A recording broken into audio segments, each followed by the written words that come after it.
Welcome back to Coffee and Conversation. No coffee today. We've got Dr. Pepper, and the Audie cat is asleep at my feet. He wants to go to bed. It's like 6 o'clock, but he's tired, and he would very much like me to take him to bed. We go through this probably 2 or 3 nights a week. He gets tired, and then he crawls in my lap and says, "Hey, take me to bed. I'm sleepy." It's not happening. So now he's sleeping at my feet just to make the point. He may well show up in the video if he can rouse himself from his stupor. So, the more observant of you and those of you who follow the Just Chattin' series may be saying to yourself, "Sue, you're wearing the same clothes you wore Thursday night. What is this all about? Are you not changing?" Well, yes, I'm not changing because I'm actually filming this Thursday at 6. The Thursday evening video hasn't even been posted yet. Well, actually, it's been posted. It just hasn't aired. So, let's once again show the yellow for Catherine, for Lex's mom, for everybody battling the big C. Our thoughts are with you. And I've talked about the cat. Oh, yes, what I haven't talked about, because I neglected to mention this until the very end of the Thursday evening video.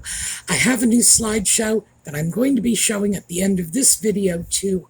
I decided I wanted to do one of Lady Louise, the darling, barely out of her teens member of the royal family. She is Sophie and Edward's daughter, and she is just adorable. And frankly, I went through a bunch of pictures of her, and in almost all of them, she is not just smiling, she is laughing out loud. So I have a feeling this girl has a terrific disposition, and I'm in love with her. Any child this happy, my goodness, all you can do is say, fantastic for her. So we're going to take a look at that at the end of this video. So, what else do I have? Nothing. I have nothing else to say. We're going to look at the intro, and then we're going to get started.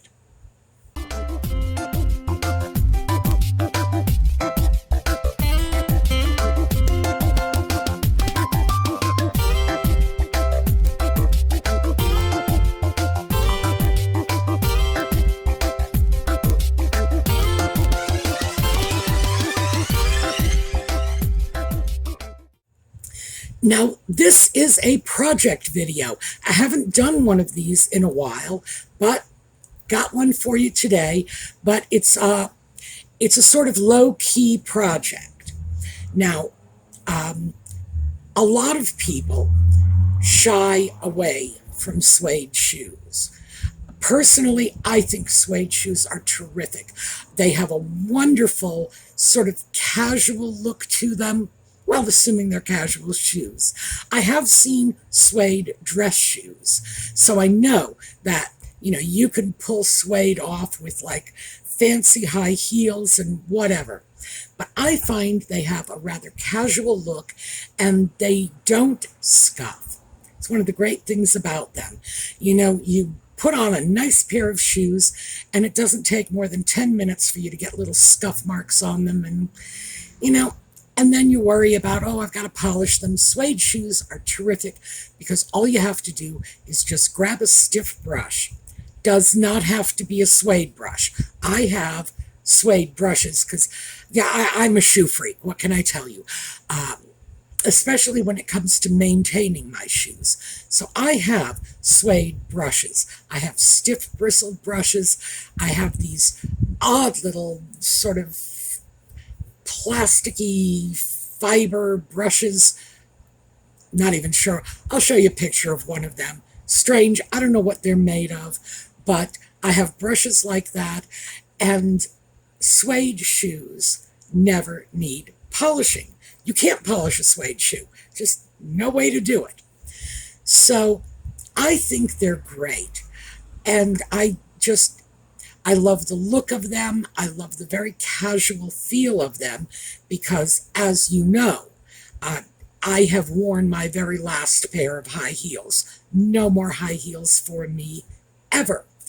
If I was going to say, if I go to tea with the Queen, no, the Queen is gone. I don't get to go to tea with her anymore.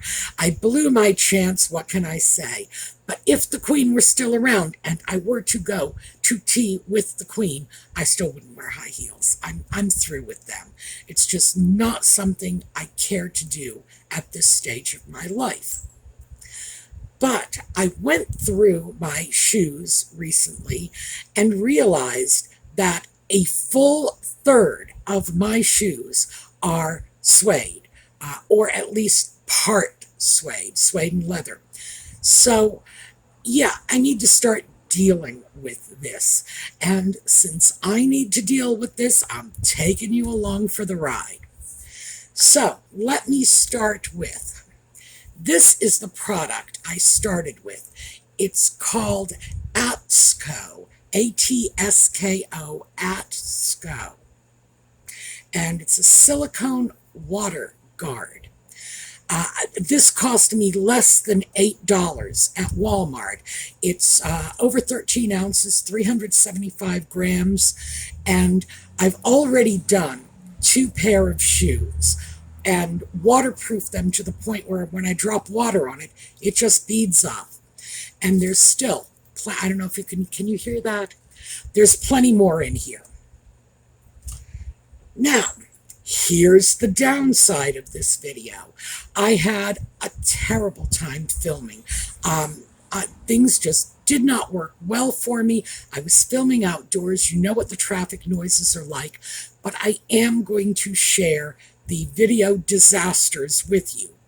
So let's start off with the first piece of video I have, and this will introduce you to what's going on along with showing you what it is I used for this.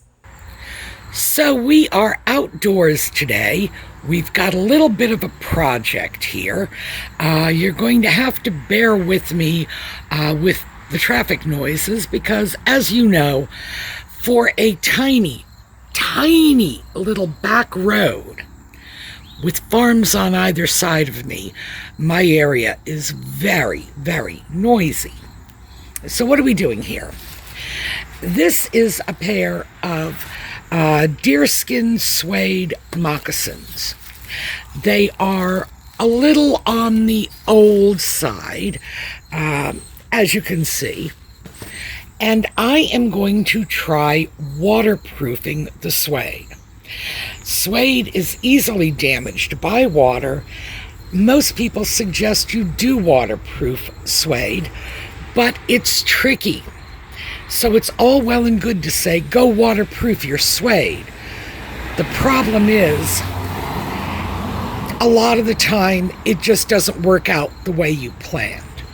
So, here's the way we started. I used these. These are shoe trees that are probably designed.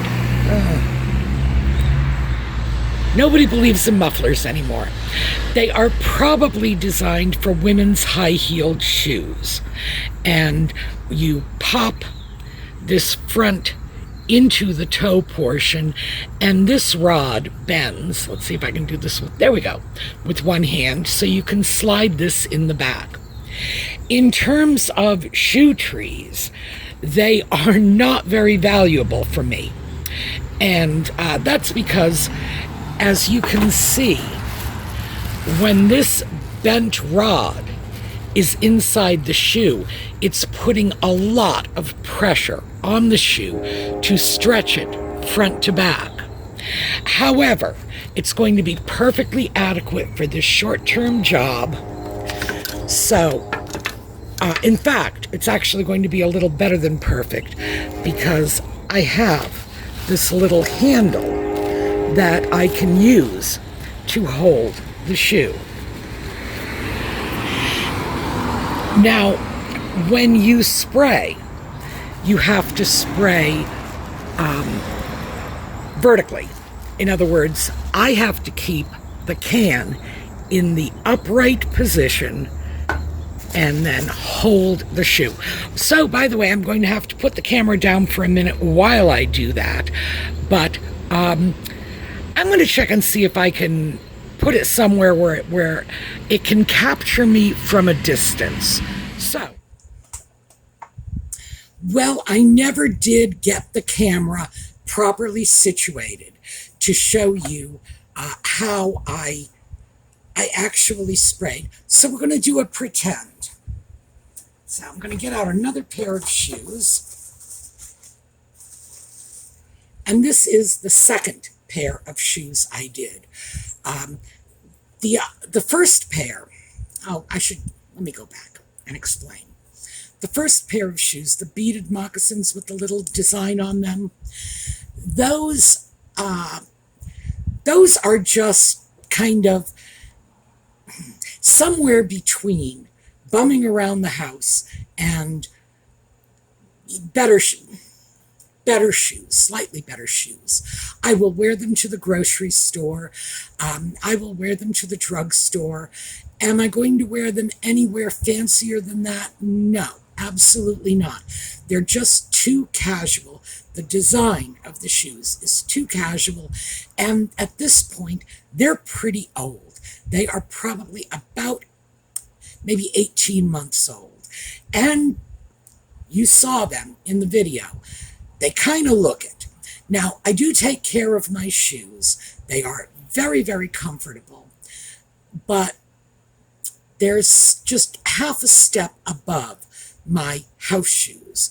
And my house shoes are the shoes that, like, you got to put a gun to my head to get me to wear them somewhere outside of my own yard or my house. I consider them to be slippers. They are actually shoes, sold as shoes, but no, a little too informal. So I started with those shoes because at 1.5 years old, they are about to become house shoes. They need to get out of that that category of shoes that I wear around the house, but I will wear them somewhere else if push comes to shove. They need to go into the house only. But still, if I'm going to be able to get wear out of them around the house, and they are suede, they have to be waterproof. I can't have a pair of shoes that are going to get stained every time I spill coffee or Dr. Pepper on them, or every time, Audie the cat decides it's the middle of the night and he wants me to refill his water dish and I get sloppy about it. So they have to be durable. They have to stand up to that kind of use. That's critical. And so they were the perfect first effort. Let me show you how I ended up waterproofing them. Okay, now I'm not actually going to do it, but you hold the can up, you hold the shoe up, and you spray like this. You want your can to be upright, which means the shoes have to move. So the can stays like this, and if you want to get at different parts of your shoe, it's the shoe that moves because you don't hold the can like this. All right. Now that we've explained that, let's go back and take a look at the next bit of video. And I've got to apologize in advance for this. You're going to see when you see the video. I really did not have the camera oriented properly. So here you go. So I just quickly sprayed the shoes. I just held them up and passed the spray can around them. It only took a few seconds. I have never used this product before. I have never done anything to these shoes before. So, safety first, always proceed with caution, but in a situation like this, less is more. I am going to let these shoes dry, check them and see how well the waterproofing worked. And if I need another coat, there's more than enough in here. I mean, it's surprising how little product it took to get full coverage. Now, I should mention, this is just regular packing tissue paper. People suggest that you cram newspaper into your shoes before you waterproof them. I don't do that because newsprint rubs off, and I just don't see the point in cleaning my shoes in preparation for waterproofing them, only to get them all saturated with newspaper ink once the paper gets wet. So, no, regular tissue paper, Lord knows it's cheap enough, and quite frankly, I have more than enough hanging around the house. So, we're going to check back on these guys. So, this is what they look like after one light coat. Now, I'm not going to check them out yet. I'm simply going to give them another coat, and then take a look at what they look like with 2 light coats. We'll be back. So at that point, I was still dealing with a new process. I have not waterproofed Suede before. This is my first foray into this, and I always start off as cautiously and conservatively as I can. And I did do a test. Those moccasins have the same thing. Notice we've got a little, they call it a kilty. It's a little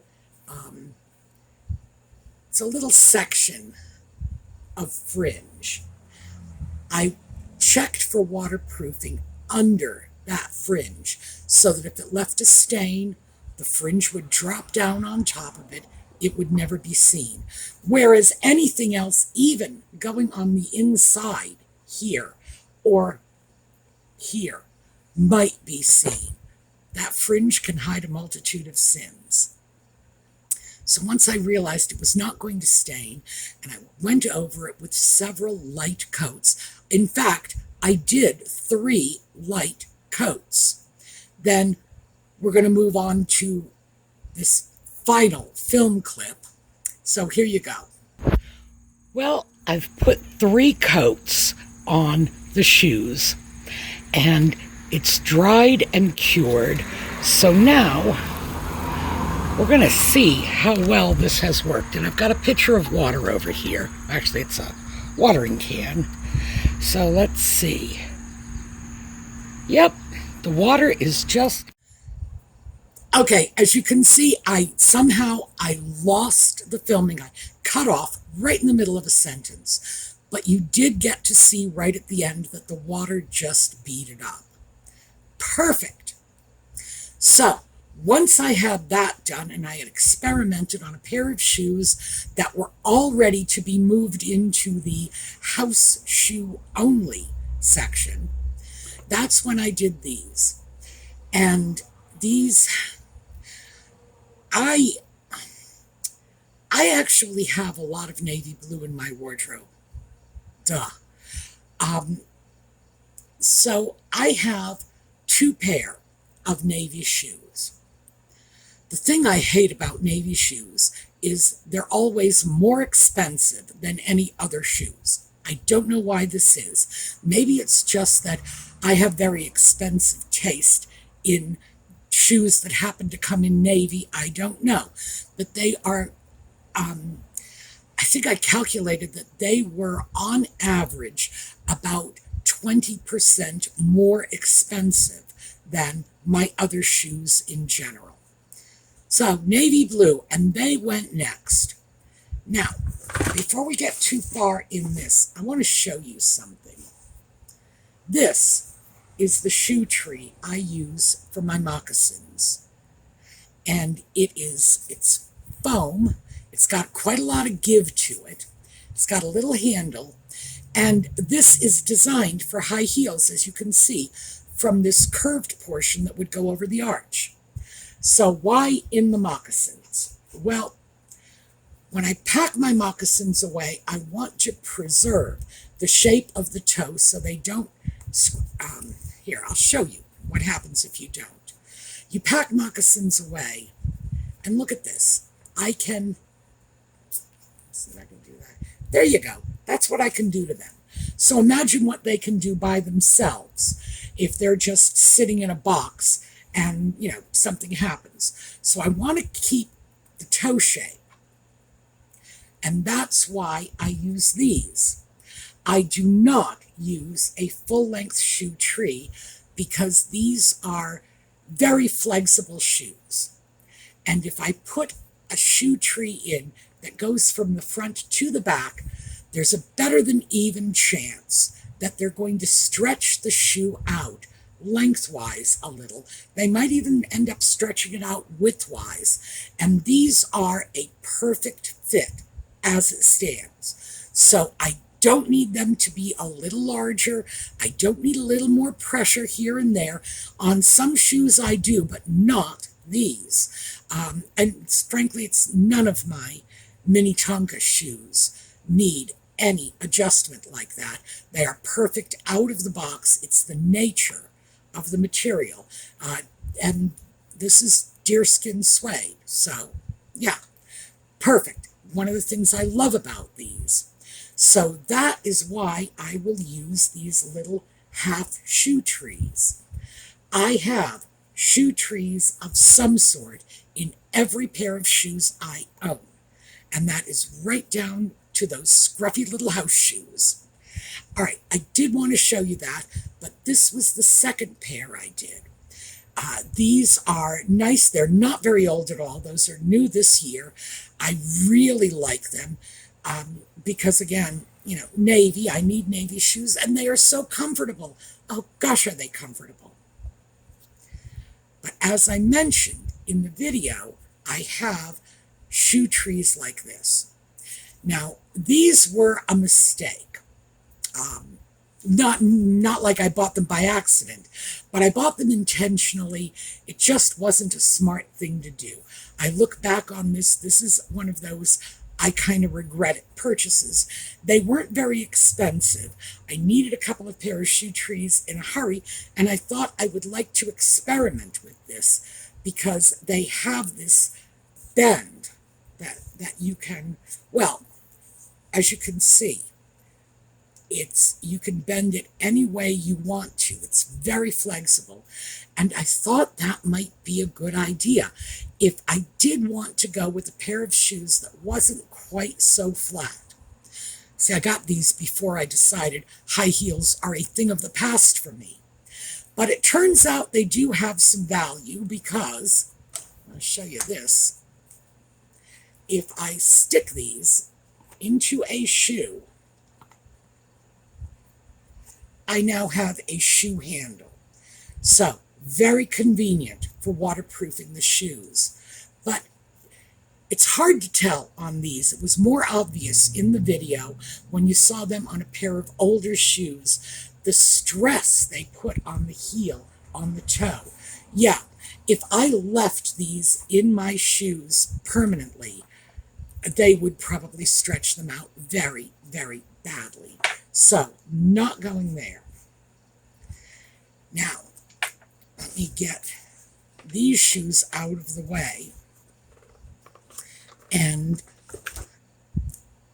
we're going to take a look at the shoes that are last on my list for waterproofing. There are two more that are going to be waterproofed before I get to these. And these are, okay, here. Let's look at the fancy little designer name on the box. These are Sam Edelman's. So they are better shoes. They're not, oh gosh, I didn't even realize that. They come in their own little shoe bags. So yes, these are, oh, they're Lala shoes with their own little tiny shoe bags. And you stick them in the box. Okay, these are better loafers. I love the Minnetonkas, I really do, but these are not casual loafers. These are more of what I would call dress loafers. And please note, this is the shoe tree inside them. So this is a good shoe tree. It is a high quality shoe tree. Oh my gosh. And it says left and right on it. So yeah, you get them in pairs and you don't mix and match. I had no idea they were quite that fussy. They are men's shoe trees. Now, one of the great advantages, perhaps the only advantage to my big feet, is I can use men's shoe trees. But most women can if they go over to a men's small.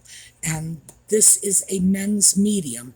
And I am right in between a men's medium and a men's small. I can use either.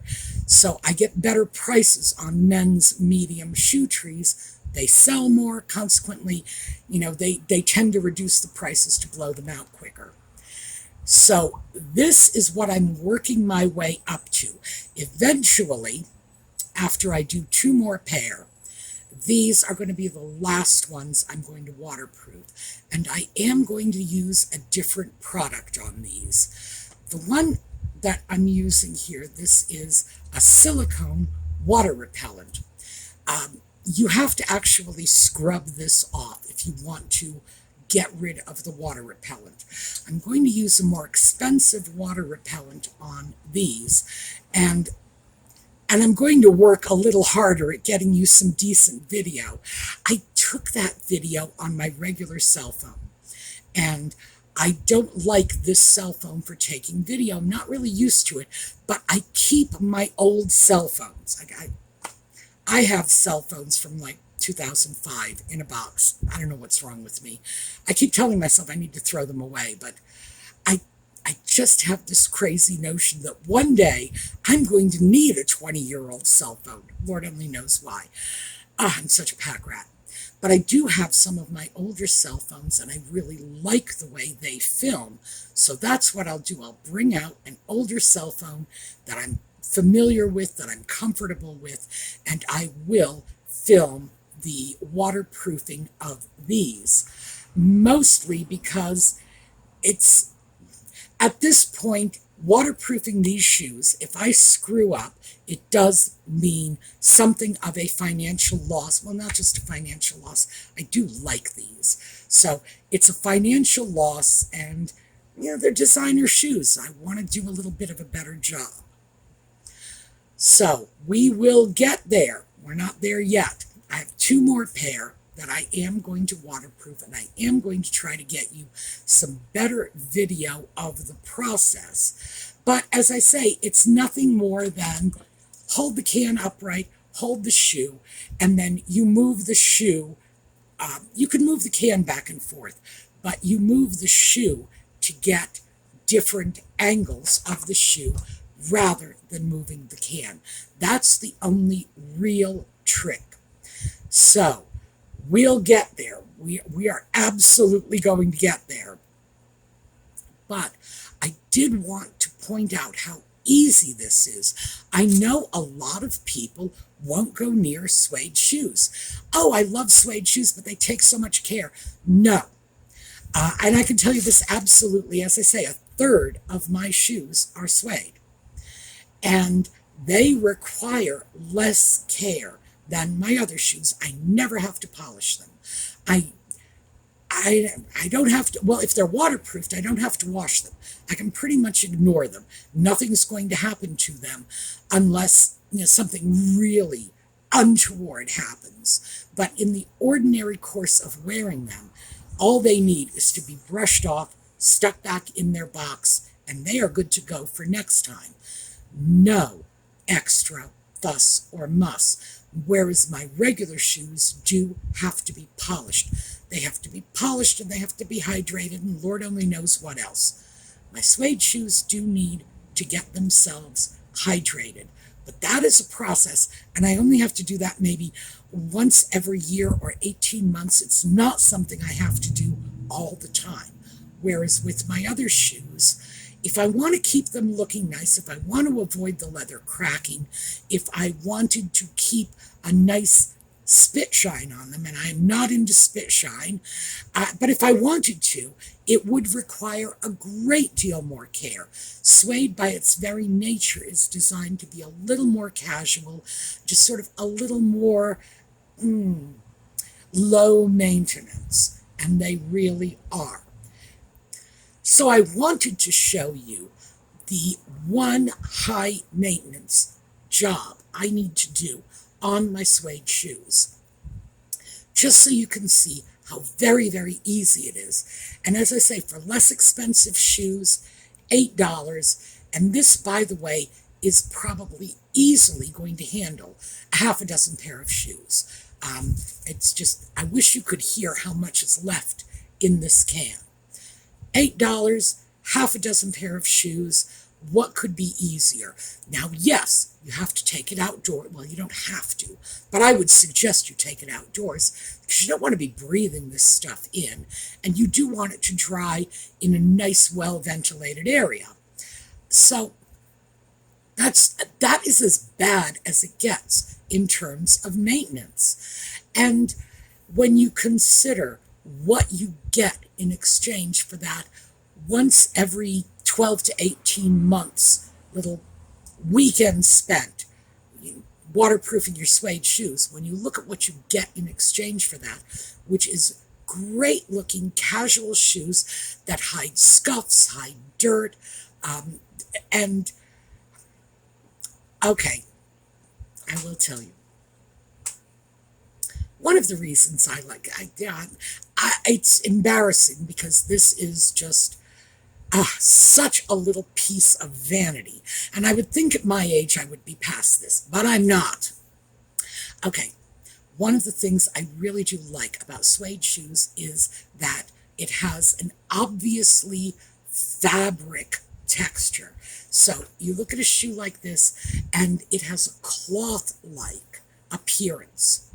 And that means that it will blend in with cloth much better than a leather, especially a highly polished leather. Now, as I mentioned, I have a shoe size, in case you don't believe me, I'm sure it's marked on here, that can accommodate a men's medium shoe tree. So that tells you I got big feet.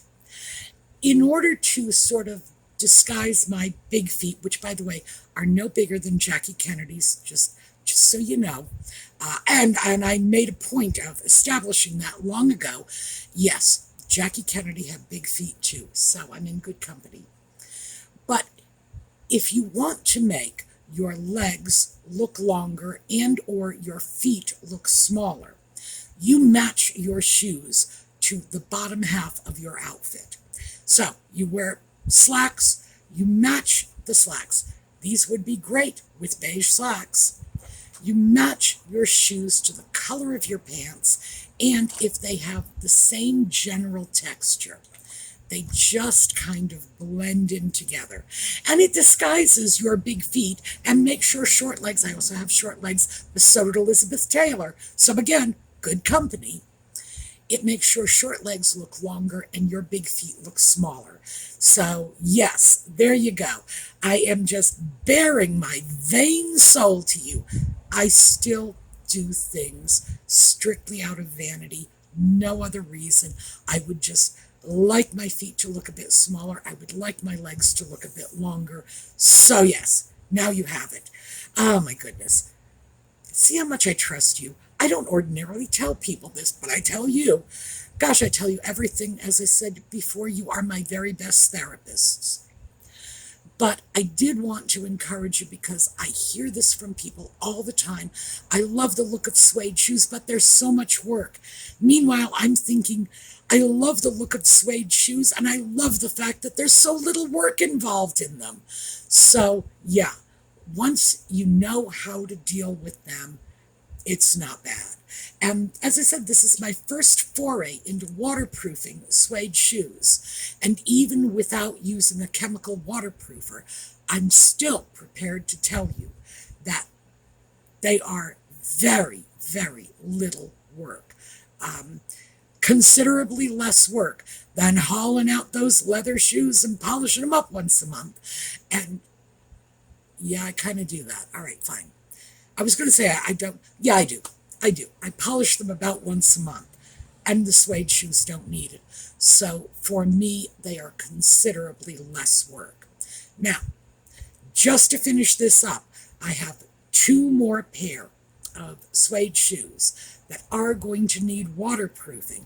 One of them is a suede and leather shoe. So you're going to get a chance to see me sort out how to get waterproofer on the suede parts, but not the leather. That should be fun. And we're going to do another pair of shoes. Hopefully I will get better video. Anything would be better than the video I just showed you on this. And then eventually we're working our way up to the good ones. All right, that is what I have for you today. And with any luck at all, of course, let me see. I will have been home from the hospital. It's an outpatient surgery. I'm having it done on Friday. I usually do my Saturday morning videos on Friday, which is why this is getting done on Thursday. So by the time you see this, I am home from the hospital. Everything should be fantastic. It's very minor surgery, and then we'll be ready to go right back into production Saturday afternoon for the Sunday morning video. All right. I am looking forward to seeing you then. Again, slideshow of Lady Louise on the way out. And in the meanwhile, have a terrific day.